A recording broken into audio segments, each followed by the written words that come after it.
के उड़ जाए।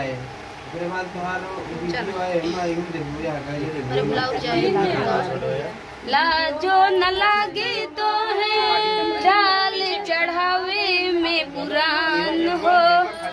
लाजो न लागे तो है डाल चढ़ावे में पुरान हो। टिकवा न लैला विदिया न लैला, टिकवा न लैला विदिया न लैला। पापा के नाम हंसैला सामान साले काका लैला, सामान साले काका लैला। खाली पेट आइला खाना खूब खैला, खाली पेट आइला खाना खूब खैला। दुआर से मड़वा में आइला सामान साले काका लैला, सामान साले काका लैला।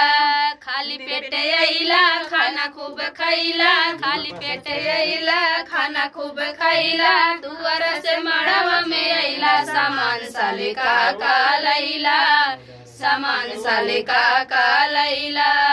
लाजो न लागे तो है डाल चढ़ावे में पुरान हो।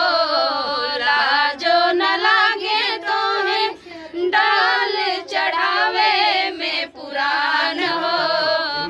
विदिया न लैला नथिया न लैला, विदिया न लैला नथिया न लैला।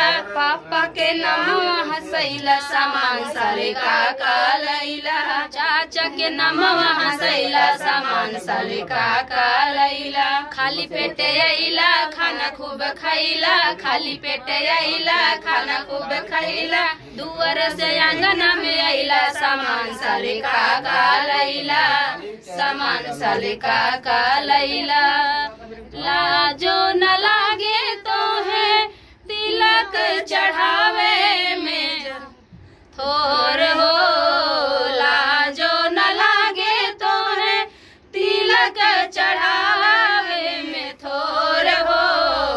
खाना खूब खैला खाली पेट आइला, खाना खूब खैला खाली पेट आइला।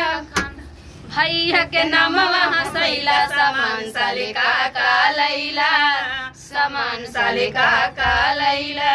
फ्रेंड अगर गीत था आप लोग कैसा लगा कमेंट बॉक्स में देखेंगे।